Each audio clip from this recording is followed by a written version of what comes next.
Good morning, friends, and happy Monday. Well, I am going to piggyback off of my husband's teaching this past Sunday, and if you didn't catch it, it's on Rebound. And you can look it up on Journey Fellowship website. I would highly recommend catching it. It was a whole lot of fun watching him shoot hoops on a Sunday morning. But his message was really awesome, and so on that, I'm going to kind of capitalize or piggyback on what he was teaching with Rebound. So Rebound, I've got my basketball here with me.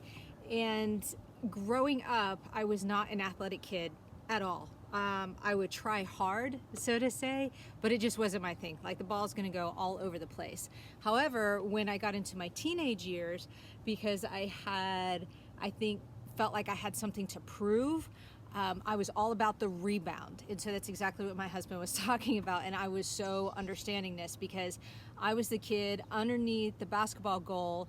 Even though I didn't really know how to play the game, I was all about getting that ball. I knew that was one place I could stand up under that hoop and, grab hold of that ball and, just kind of be all crazy with it. Other than that, I really didn't know what I was doing out there on the court. And so again, I want to make that real clear. I was not a good athlete at all.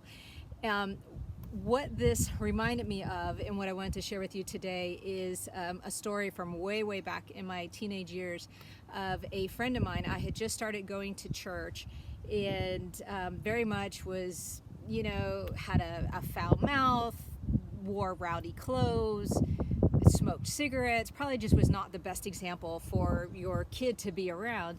And I just started going to church. I loved my pastor, loved his wife, and their family really invited me in. And they did life together with me. We would eat meals together, we'd swim in a pool together, and they never told me to clean up my mouth or to wear different clothes. They just loved me for who I was. And so it really began to soften my heart, and I was like, wow, these are really great people. So anyway, we go out one day, we're at a YMCA of all places, and we pick up a game of church basketball. Now, I'm from, South Florida. I'm from kind of running around on, some just different environments and different backgrounds. And so I'm a little more aggressive. Actually, I'm a lot more aggressive than the church people.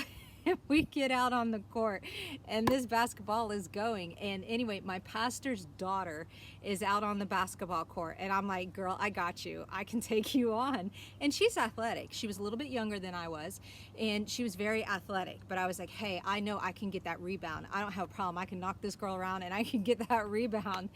Anyway, she goes up for this beautiful layup, gets the ball up in there. Well, I'm like, even though I'm short, I'm trying to do this whole stuff thing, and I just bulldozed her and I nailed her in the nose. And next thing I know, at first I was just kind of get over it. I mean, I really had an attitude. I did not have Jesus in my heart yet, okay? And I turn and I look at her and just blood is coming out of her nose. And I was like, oh, okay. And everybody's around her and they're taking her off the court. Well, later on that evening, I really started to feel bad about that. I was like, oh wow, like church people they play nice. They don't play for keeps, so to say. And I felt bad because I caused her a lot of pain, and that was never my intention. All I wanted was to get that ball. I wanted to regain possession of the ball, as my husband had talked about. And even though I had regained possession of the ball, it cost me in a sense because I hurt someone. I felt terrible about it. Called her up, talked with her. She was great. She was doing good. Everything was fine. In the meantime, fast forward a couple weeks later, she's back out on the court, having a great time, running up and down the court with her ponytail, and she's just this great, wonderful athlete. Didn't faze her one bit. I, however, totally retracted and pulled away because it was like, oh my gosh, I don't want to hurt someone again.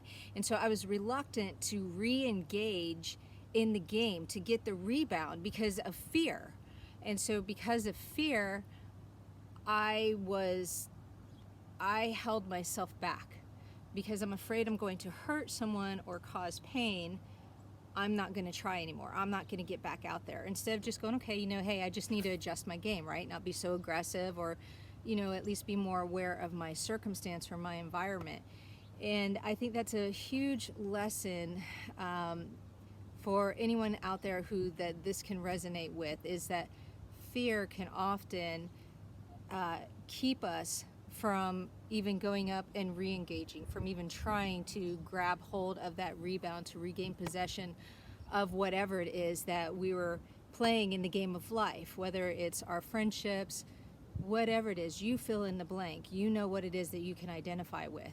And this is the hope that we have with Jesus, is that he says that he is the anchor to our soul. So even if we go up for that rebound and we elbow someone and we cause them great pain in their life, and we're going, I feel horrible, I feel terrible, I didn't mean for that to happen, and now we're maybe a little gun shy, Jesus says, I'm your anchor. I'm your anchor. So let's re-engage, let's grab hold of that ball, let's grab hold of that rebound, and let's get back in that game. So I hope this message encourages your heart as much as it has with mine. And again, of course, I'm a huge fan and a huge advocate of my husband. If you didn't catch his teaching this past Sunday, go ahead and grab hold of it again. Happy Monday, everyone.